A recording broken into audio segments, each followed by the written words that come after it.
maioria dos evangélicos não mergulham no evangelho. É tipo o nadador que não entra na piscina, o jogador de futebol que não chuta a bola muito, sabe? É tipo a cozinheira que não faz muita comida. O que mais? É tipo... É isso.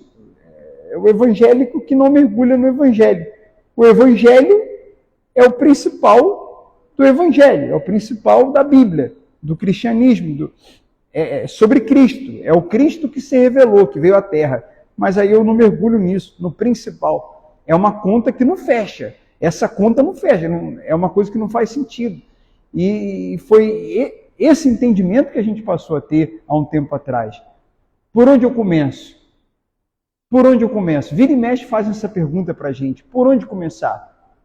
Não comece por curso de teologia, não comece por faculdade, não comece por grandes explicações e livros profundos. Comece pelo começo. Começa pelo que Cristo falou, pelo que saiu da boca dele. Começa pelo principal, começa pelo mais simples, pelo básico e pelo mais importante. É o básico, mas é o mais importante. É o simples, mas é o mais profundo de tudo. É o Evangelho. Mergulhe no Evangelho. Toda segunda e quinta nós temos às 8h50 da noite no nosso canal do YouTube a série Mergulhando no Evangelho. Se você não tem assistido, se você assistiu e parou, se você se acomodou, se você se esfriou, se você relaxou, se você deixou para depois e aí deu uma esfriada, aí o tempo está passando e você já não acompanha como antes, se você nunca acompanhou, se você nem sabia que série é essa, então já tem gravado todos os livros de Mateus, já tem gravado todos os livros de Marcos. Michele e eu, a gente lê capítulo por capítulo, já lemos de Mateus, de Marcos, e agora a gente está em Lucas. E o último capítulo que nós lemos é esse, que nós vamos ler uma parte agora, que é de Lucas 16. Então decida mergulhar no Evangelho com todo o meu amor, com todo o carinho do mundo, o maior conselho de amigo que eu posso te dar, de pastor e de amigo. O maior conselho, volta a mergulhar no Evangelho, volta para o Evangelho, mergulha no Evangelho, se banhe nas águas do Evangelho e seja limpo, transformado, liberto, santificado pelo Evangelho, em nome de Jesus. Inclusive, se você tem dificuldade de entender a Bíblia, comece pelo Evangelho. Se você quer entender a Bíblia como nunca antes, comece pelo Evangelho. Se você quer ler a Bíblia toda, um dia chegar ao ponto de ler toda a Bíblia, comece pelo Evangelho. Se você quer ter um encontro com Deus, mudar de vida, comece pelo Evangelho. Se você não aguenta mais ser quem você é, mergulha no Evangelho. Qualquer coisa que você me disser, meu conselho vai ser, mergulha no Evangelho. Amém? Lucas 16 fala da parábola do administrador astuto. Do administrador astuto. Diz assim, ó. Jesus contou a seguinte história a seus discípulos. Um homem rico tinha um administrador que cuidava de seus negócios. Certo dia, foram-lhe contar que esse administrador estava desperdiçando o seu dinheiro. Então, mandou chamá-lo e disse: o que é isso que ouço a seu respeito? Preste contas de sua administração, pois não pode permanecer nesse cargo. O administrador pensou consigo: e agora? Meu patrão vai me demitir. Não tenho força para trabalhar no campo e sou orgulhoso demais para mendigar. Já sei como garantir que as pessoas me recebam em suas casas quando eu for despedido. Então ele convocou todos os que deviam dinheiro a seu patrão, perguntou ao primeiro: quanto você deve, meu patrão? O homem respondeu: devo 100 tonéis de azeite.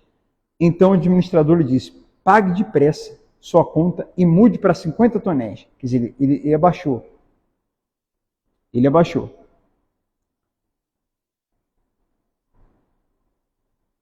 Depois perguntou para outro. Quanto você deve? Perguntou o segundo. Devo 100 cestos grandes de trigo.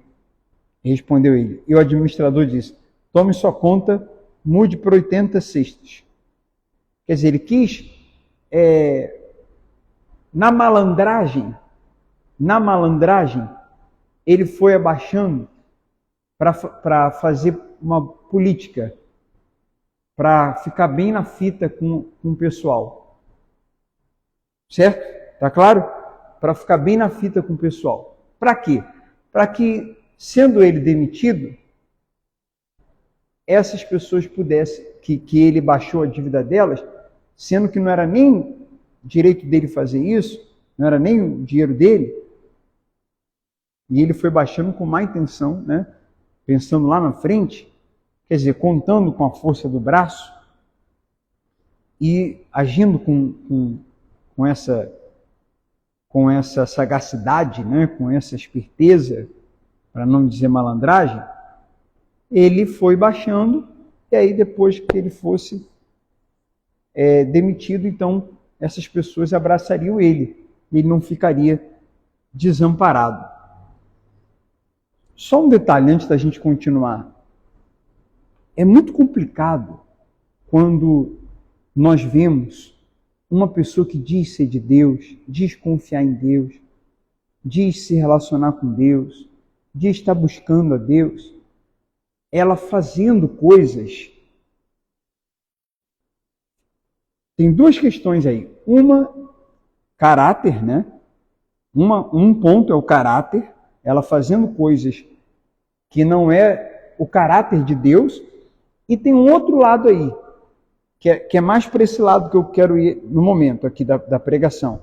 É ela fazer coisas que você vê claramente que ela está agindo na força do braço e ela não está confiando em Deus. Entende?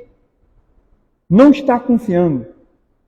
E isso fica bem notório, fica bem claro que está faltando confiança, porque tanto está faltando que ela está exageradamente preocupada, ela está agindo assiduamente, intensamente na força do braço.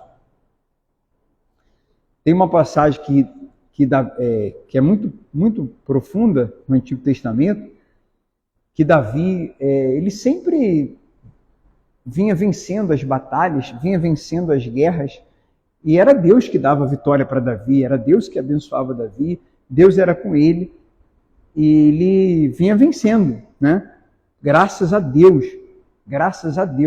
até que Davi perdeu quando ele fez algo que ele nunca tinha feito, que ele não tinha o costume de fazer, que foi contar o número de soldados, mandar contar o número de soldados para saber se a quantidade de soldados era suficiente para ele poder enfrentar aquela guerra, aquela batalha. Enfim, naquele contexto, não é uma mensagem que nos diz que a gente não pode planejar, que a gente não deve planejar, que a gente não deve ter cuidado, que a gente não deve vigiar. Devemos planejar, devemos vigiar, devemos ter cuidado, sim. Mas no contexto de Davi, ele vinha vencendo todas as batalhas sem fazer isso. Deus se mostrava com ele, Deus dava vitórias para ele. E ele foi fazer isso. Deus não gostou, Deus não se agradou. E aí, porque ficou com essa atitude dele contar, foi demonstrado, ficou notório, ficou caracterizado dúvida, falta de confiança. Você sabe que a dúvida, assim como o amor ao dinheiro, a dúvida também ela é uma raiz muito profunda que causa muitos outros males. A dúvida, se você for ver bem, o que está mais fundo?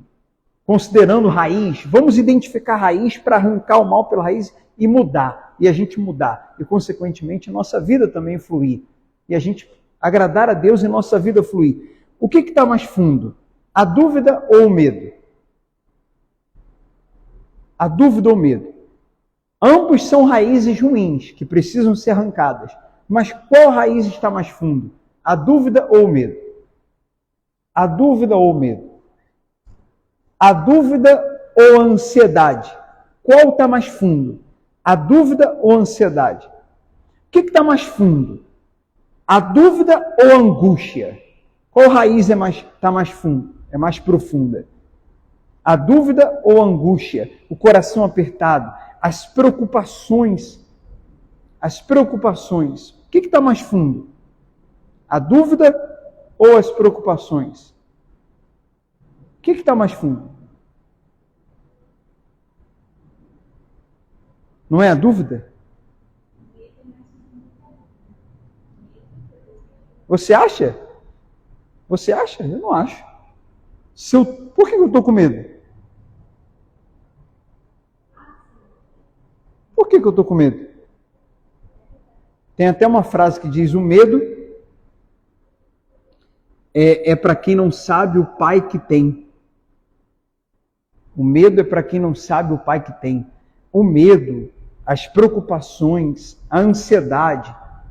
O que de tudo isso, angústia, tristeza, preocupação, ansiedade, medo, desassossego, muitas vezes insônia, tristeza, mau humor, não sempre, né? O mau humor pode ser causado por outras razões, mas a tristeza, o desassossego, é a dúvida que está, a incredulidade, a falta de fé, consequentemente de confiança, a falta de fé, a falta de confiança em Deus. No fundo, a falta de confiança de que Ele é provedor, de que Ele proverá. No fundo, a falta de fé, a falta de confiança que Ele proverá, que Ele cuida, que Ele está vendo tudo, que Ele está no controle de tudo, que Ele vê tudo, que Ele é soberano, que nada acontece se Ele não permitir. No fundo, está faltando eu crer nisso. Eu digo que creio, mas talvez não. Eu preciso crer de todo o coração. Talvez não. Eu preciso crer de todo o coração, porque é uma conta que não fecha. Se eu digo que creio, mas eu estou desassossegado, angustiado, aflito, preocupado exageradamente, então eu estou realmente crendo.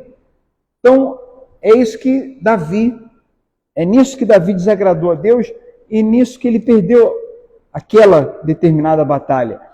Isso também tem a ver com o que esse administrador está fazendo com essa parábola. Ele está dando o jeito dele, ele está agindo na força do braço, ele está querendo agir por conta própria, porque no fundo, ele não está crendo no agir de Deus. Então nós temos que pensar nisso. Eu creio ou não creio no agir de Deus? Eu confio ou não confio no cuidado de Deus? Eu creio ou não creio que Deus é soberano? Eu confio ou não confio que Deus é soberano? Eu confio ou não confio que Deus é soberano, que Ele sabe de tudo, que Ele pode tudo? Creio ou não creio? Confio ou não confio? Confio ou não confio? Confio ou não confio? Essa é a questão.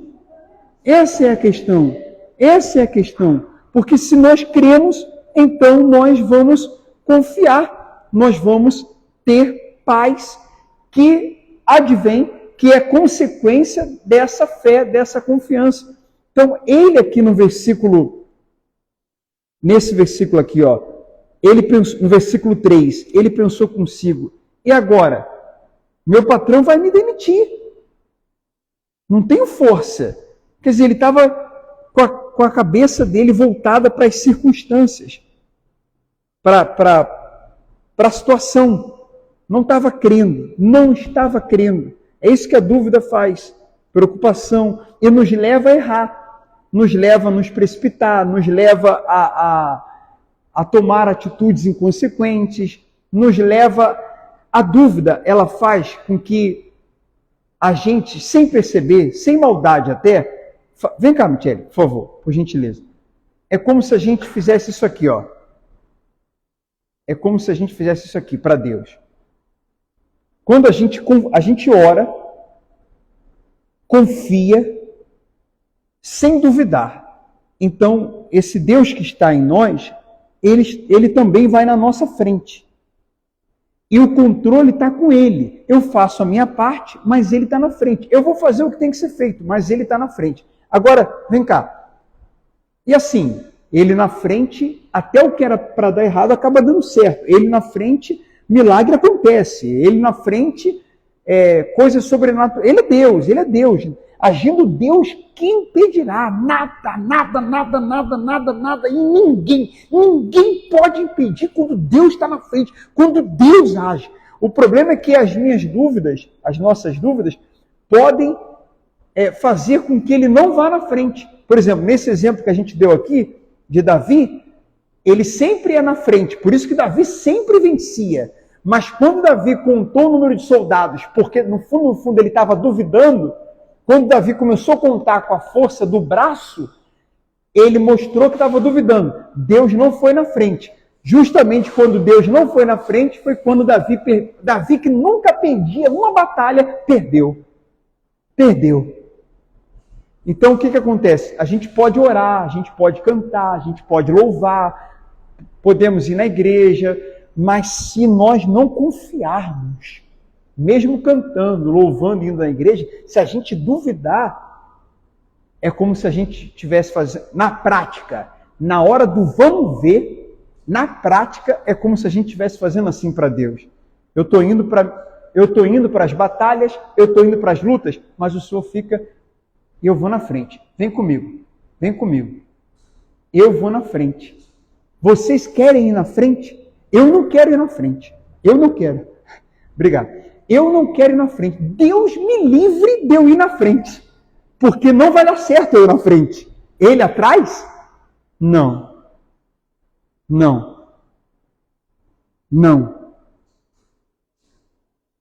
Alguém que está acompanhando o culto aí pela internet escreveu: amém. Eu precisava ouvir isso. Amém. Glória a Deus.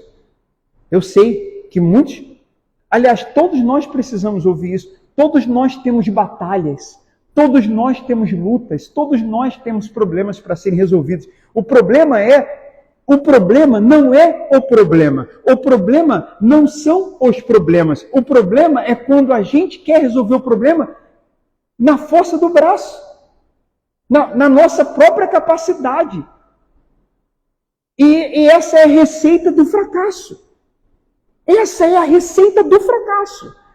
E a receita para se vencer as batalhas é realmente confiar de verdade em Deus.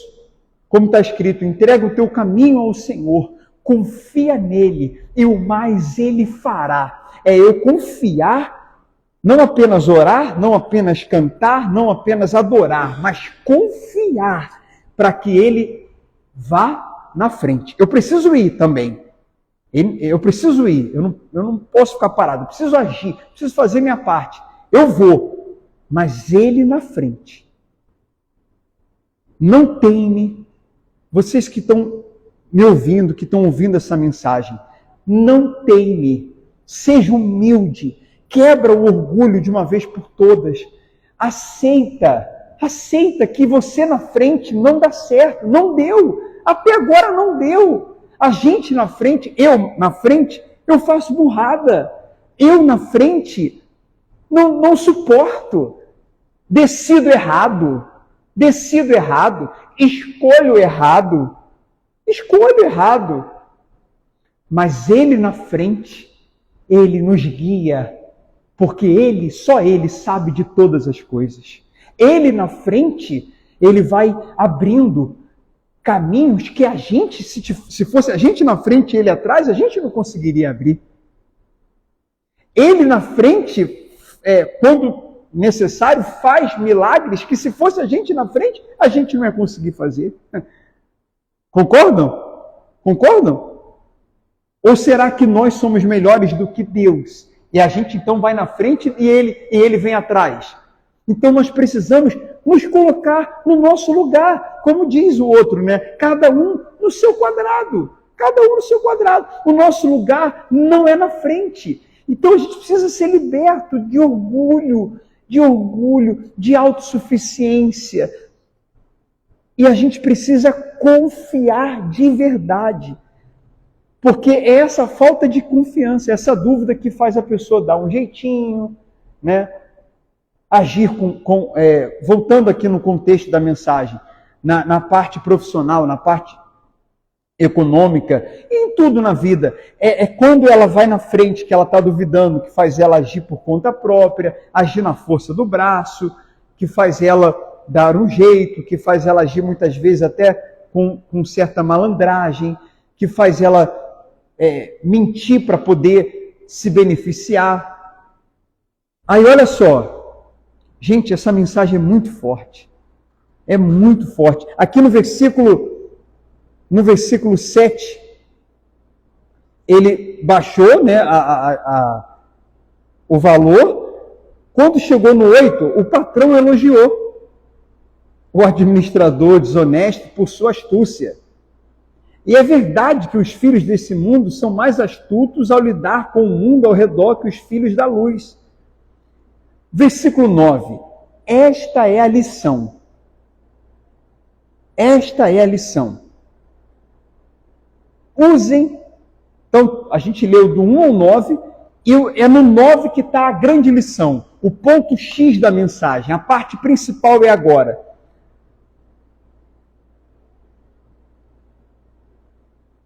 Usem a riqueza desse mundo para fazer amigos. Assim, quando suas posses se extinguirem, eles os receberão num lar eterno.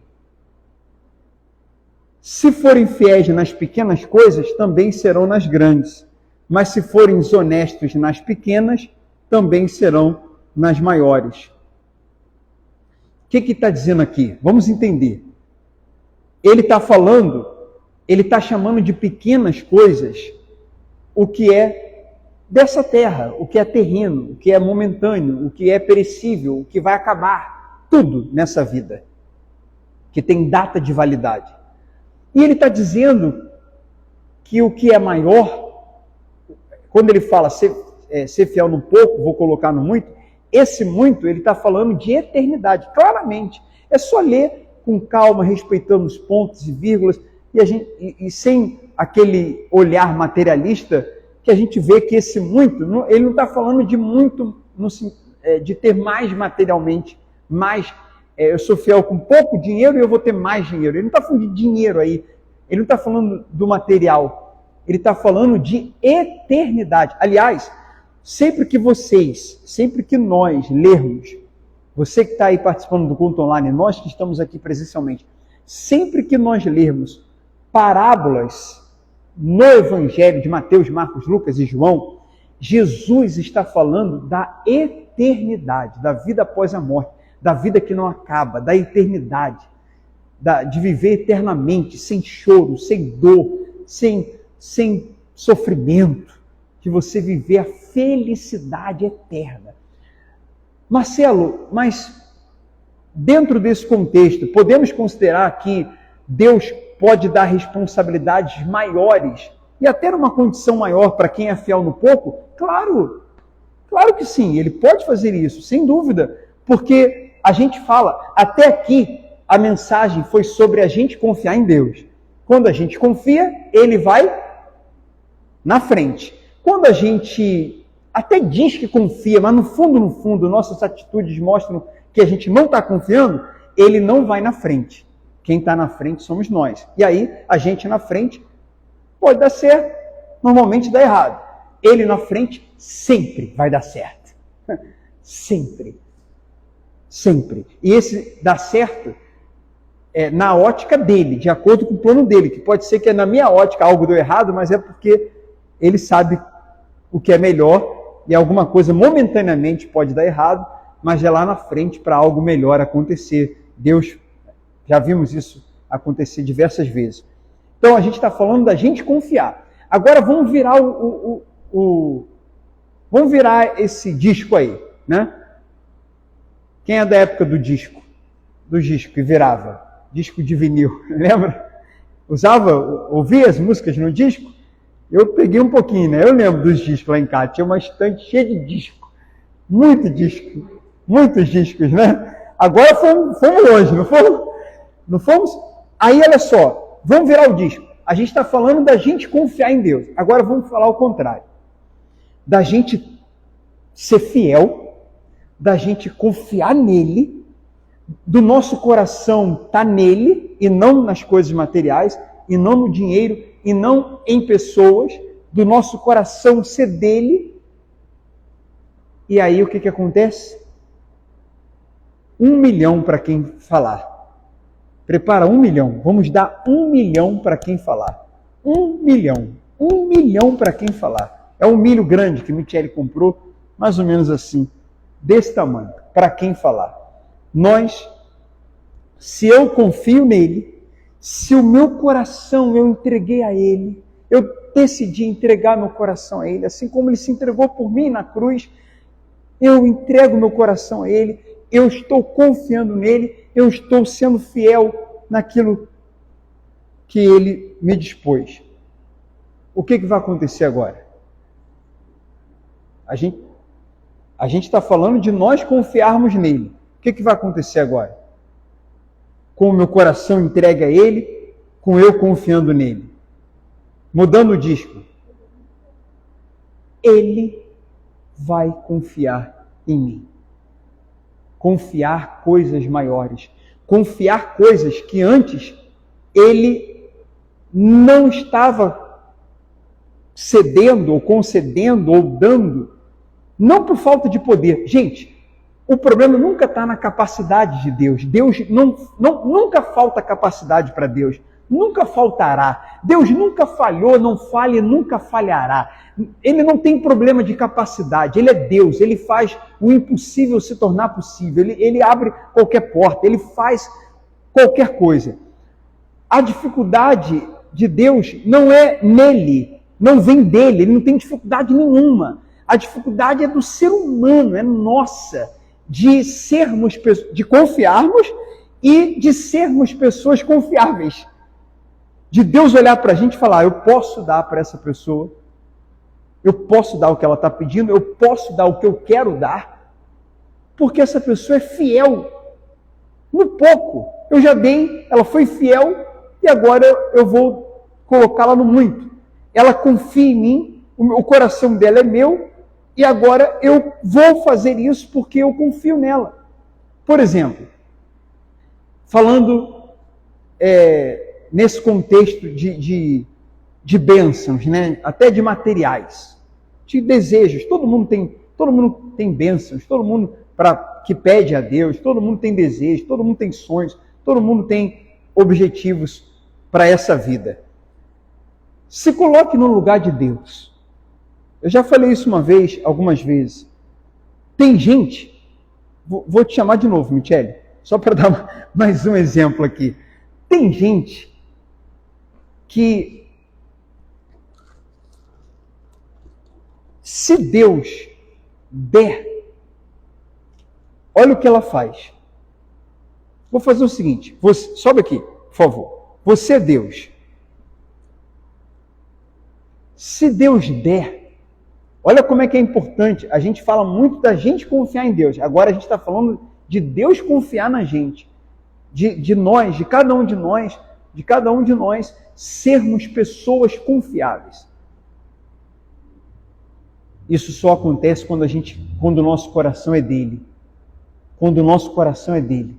Quando o nosso coração não está nas coisas e nem em pessoas. A gente tem coisas e pessoas no coração, mas o nosso coração não pode ser de coisa e de pessoas. O nosso coração tem que ser dele, daquele que nos criou, daquele que deu a vida por nós na cruz, daquele que nos amou como ninguém. Então, eu tenho a Michele no meu coração, eu tenho a minha mãe no meu coração, meu pai no meu coração, meus irmãos no meu coração, minha família no meu coração, eu tenho essa comunidade no meu coração, eu tenho esse chamado no meu coração, eu tenho muitas pessoas no meu coração, graças a Deus, amo muitas pessoas, mas o meu coração, ele não está em nenhuma pessoa e em nenhuma coisa deste mundo.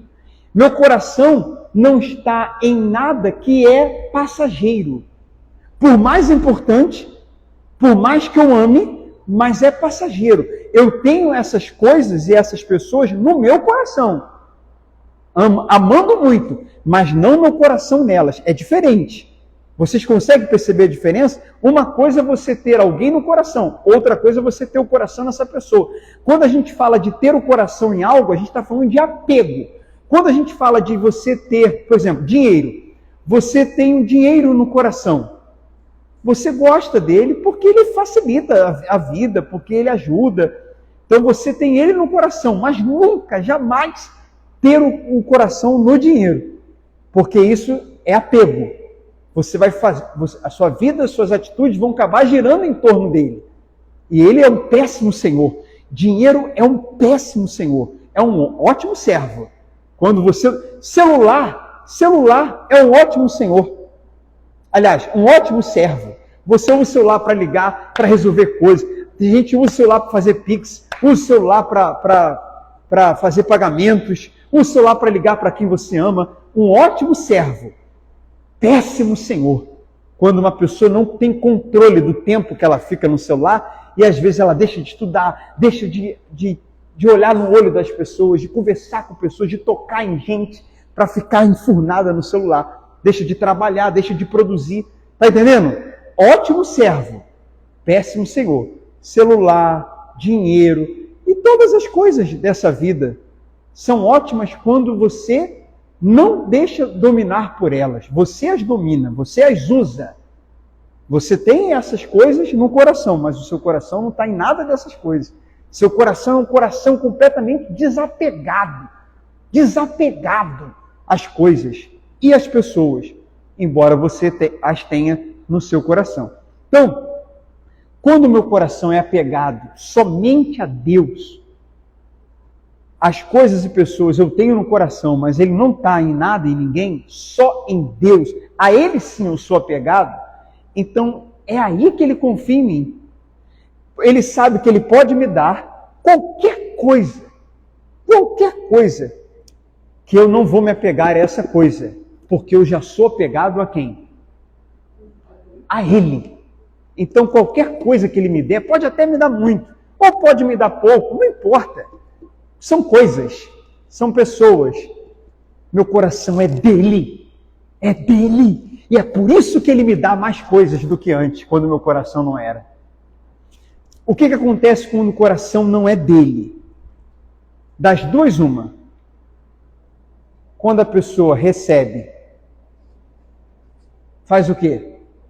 Vira as costas para ele, porque já recebeu o que ela é apegada, o que ela queria muito. Ela nunca quis ele, ela não quer ele, ela queria o que ele tinha para dar, então agora que ela já tem, vira as costas para ele e vai embora.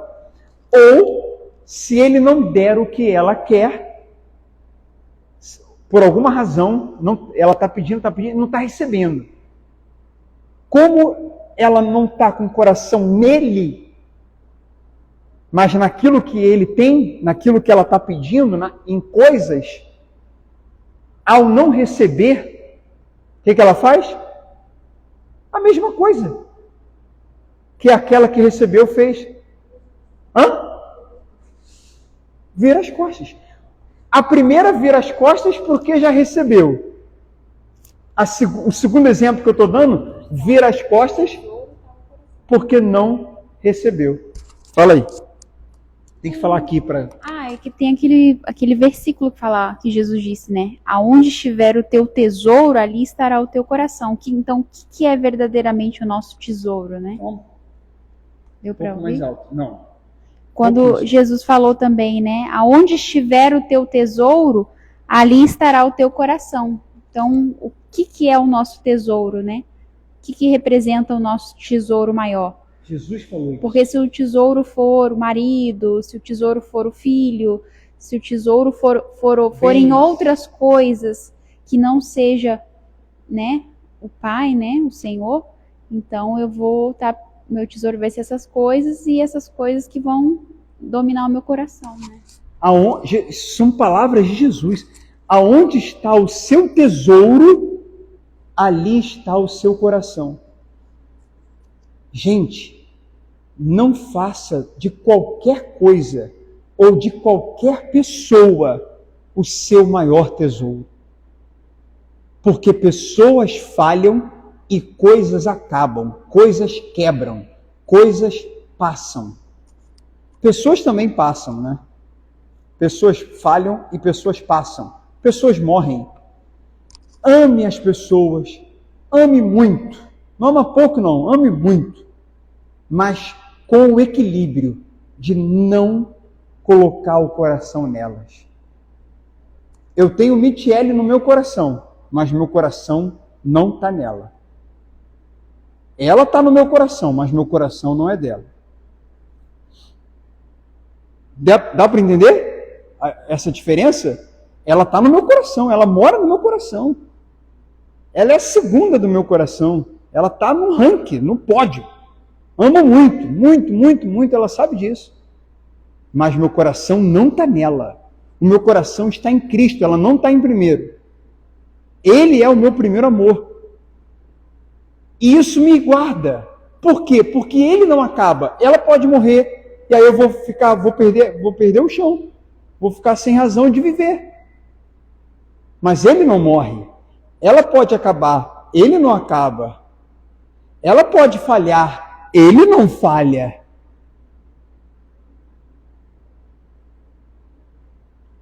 Vou repetir, pessoas falham, pessoas passam.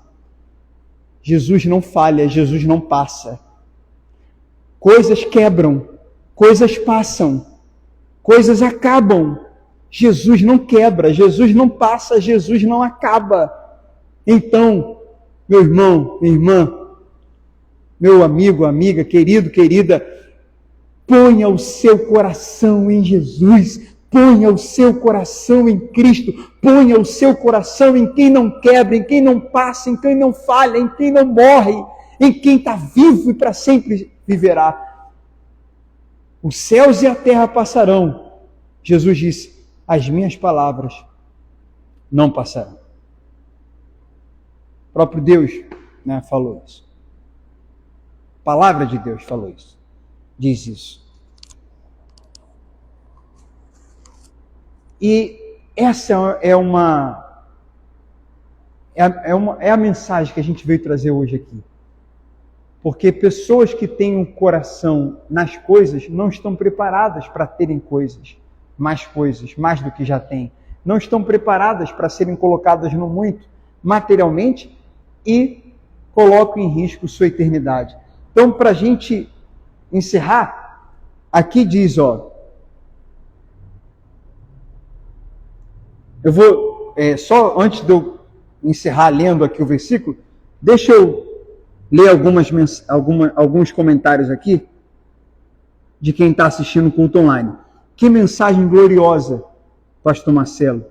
Concordo, preciso de Deus me guiando, me orientando o tempo todo, pois sem a direção dele, é certo que vou agir no impulso. A Patrícia colocou. Essa passagem eu aprendi que era referente ao mundo espiritual. Aí a Carla escreveu mais um versículo com esclarecimento. Sempre ouvi falar em que é fiel no pouco, referindo a dinheiro. Verdade. Graças a Jesus estamos aprendendo. Que ensinamento. Vendo agora com as lentes do Evangelho, tudo fica claro, muito esclarecedor. Pois agora virou tendência deturpar o Evangelho. Olha só, no versículo 8, no 9, ele fala: usem a riqueza desse mundo para fazer amigos. Assim, quando suas posses se extinguirem, eles os receberão num lar eterno. Se forem fiéis nas pequenas coisas, também os serão nas grandes. Mas se forem desonestos nas pequenas, também serão nas maiores. Se vocês não são confiáveis, olha aí o que a gente falou. Se vocês não são confiáveis ao lidar com a riqueza injusta desse mundo, quem lhe confiará a verdadeira riqueza? Qual é a verdadeira riqueza? É a salvação, é a felicidade eterna, é a vida eterna, que só em Cristo a gente pode alcançar. E por que, se não são fiéis com os bens dos outros, por que alguém lhes confiaria o que é de vocês? Ninguém pode servir a dois senhores, pois odiará um e amará o outro. Será dedicado a um e desprezará o outro. Vocês não podem servir a Deus e ao dinheiro. Não dá. Não dá para servir aos dois. Não dá para servir aos dois. Gente, isso aqui é muito forte. Deus procura pessoas, e isso é bíblico. Lembrei de uma outra passagem aqui, que fala que os olhos de Deus passam por toda a terra para se mostrar forte para com aqueles cujo coração é totalmente dele. Essa é a nossa oração. Senhor, do que ou de quem, de que coisas ou pessoas eu preciso me desapegar? Me ajuda a entregar meu coração só ao Senhor. Seja o dono do meu coração, seja o primeiro do meu coração.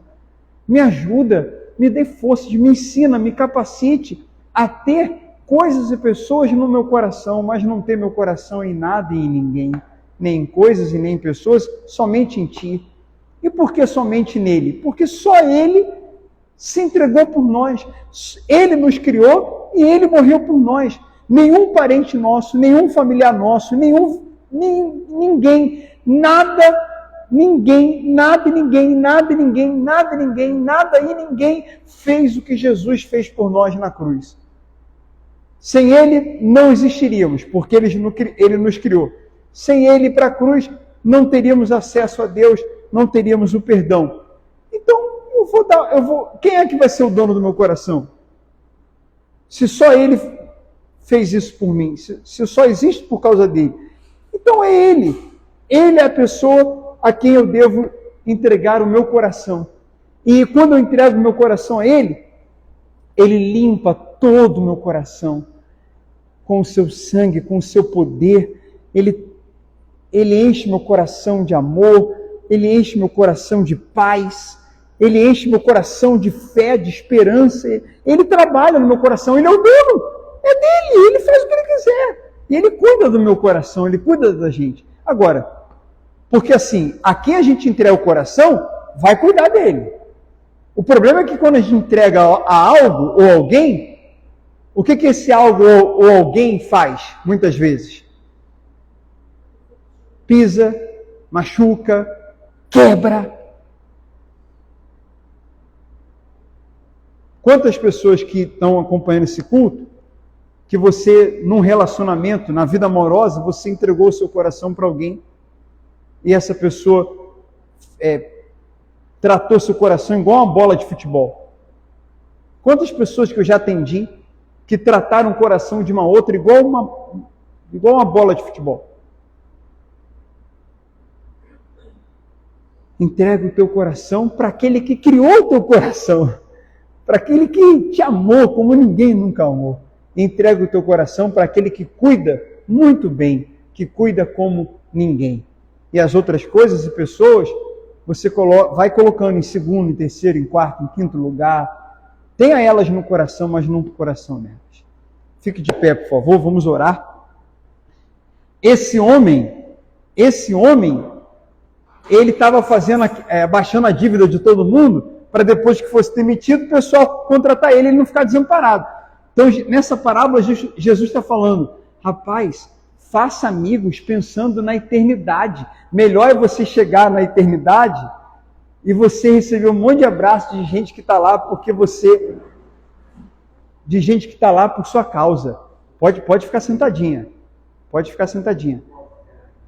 Sentadinha, com calma. De gente que está lá por sua causa. De gente que está lá por sua causa. Através de você, por causa de Deus, né? Pela graça de Deus, mas que Deus nos usou e que a gente cooperou para que aquela pessoa estivesse lá. Na eternidade, se chega na eternidade, fala, rapaz, dá um abraço aqui, Deus usou você para eu estar aqui. Nos encontramos aqui. Entende? Então vamos fazer.